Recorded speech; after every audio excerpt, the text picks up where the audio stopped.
Welcome to today's Explainer. We are jumping straight into a fascinating and honestly highly provocative 2020 essay by an author named Xu Feng. It's called Exploring the Developmental Trend of Human Society. And look, rather than getting bogged down in the daily political noise, Xu Feng digs way deep into the massive structural forces that he believes are literally pushing us toward a unified global future. Whether you completely agree with his conclusions or you're totally skeptical, the framework he builds here is incredibly thought-provoking. So we're going to unpack exactly how he constructs this argument, step by step. All right, let's look at our roadmap for today. First up, technology over morality. Then, the impact of systems, followed by his 8 predictions for tomorrow, and finally, a pretty wild twist in his theory, the climate catalyst. So, Section 1, Technology over Morality. Here is the author's foundational thesis. Human progress is driven by scientific innovation, absolutely not by moral preaching. When you look historically, you see how technological leaps just completely rewrite our life patterns. Think about it. In the 1860s, steam engines totally changed how people dressed and traveled, right? They birthed the textile and steel industries. Fast forward to the 1870s, and electrification brings us lights and eventually airplanes. Then the 1950s hit us with atomic energy and microprocessors, literally shifting human thought patterns. And of course, the 2000s gave us the electronic communication revolution, which took all these changes and accelerated them into every single corner of our lives. The core argument Xu Feng makes here is that human behavior doesn't change because we suddenly become better people. It changes because our tools completely rewrite the rules of daily life. Now, he draws a really stark contrast between ideology and innovation.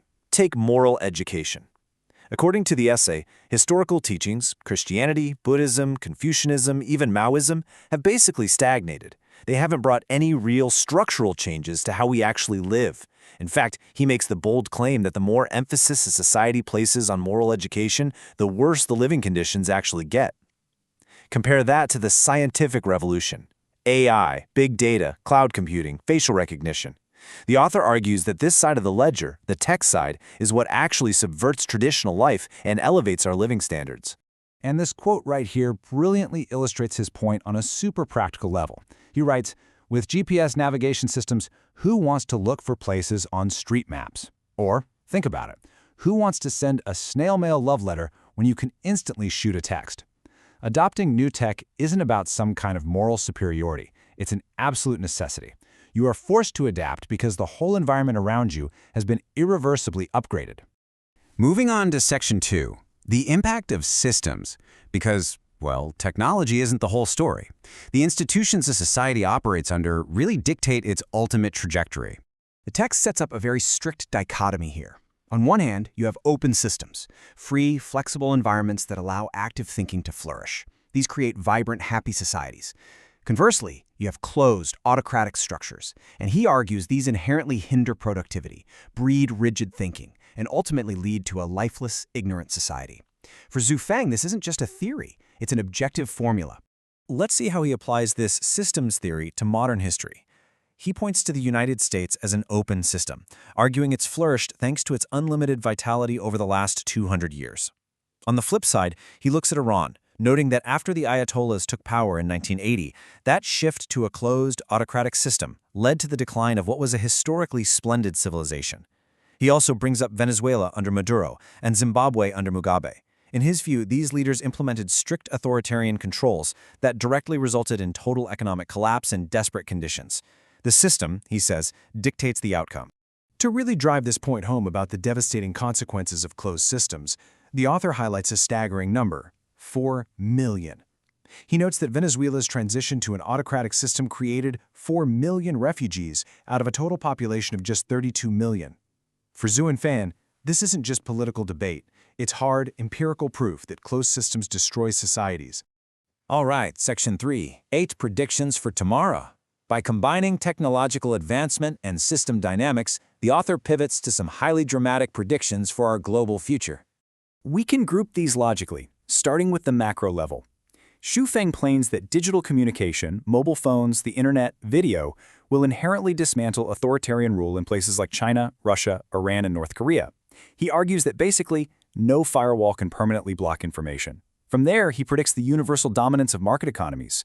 He also foresees this totally borderless world where free movement is the norm, driven by the idea that where there is bread, there will be motherland. He even anticipates religions and cultures merging toward a more American style. And then there's the truly massive claim that nation-states will fade away entirely, replaced by a single global government. Now, on a micro level, he predicts equally massive cultural shifts. He foresees the explosive growth of non-governmental organizations. But perhaps his most radical and, honestly, quite shocking prediction is the total disintegration of traditional marriage and the nuclear family. He actually goes so far as to call the nuclear family one of the most ignorant phenomena in human society. Wow, right? Instead, he envisions a shift toward folk collective living and production, citing Japan's Konohana family as an example. Ultimately, he predicts the worldwide adoption of Lifetron Yuan values, which is a specific philosophical collective, and its new oasis for life mode just blossoming all over the globe. But here is the crucial, provocative pivot.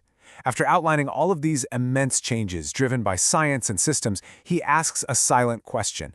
Is technology the only driver of this unified future? Surprisingly, he says no. The author actually believes technology and systems alone just aren't enough to force these massive global changes upon humanity. Which brings us to Section 4, the climate catalyst. This is where Zhu Feng introduces an unexpected and explosive factor into his framework. According to the essay, humanity is just too stubborn to change its ways entirely on its own. The true catalyst that will force global unity, increasingly severe natural disasters and climate vicissitudes. He lists them out. Fires, floods, earthquakes, volcanoes, plagues, scorching heat, freezing cold, and severe droughts. He argues these will be staged in turn, becoming progressively more severe and harsh. In his view, it's this immense environmental pressure, acting as the ultimate accelerant that will finally break down the borders and the rigid systems that we cling to today. We end with this rather ominous final thought from the author. He doesn't frame this as some political hope or a gentle suggestion. He frames it as an inescapable law of nature, writing, "This will be an objective law that does not evolve with people's subjective will. Let us wait and see." It's a striking conclusion to a really bold essay. It leaves us to look at the technology in our hands, the systems governing our nations, and the weather outside our windows, and ask ourselves, are we already seeing these exact trends unfolding in our own world? Thank you so much for joining me for this explainer, and keep exploring.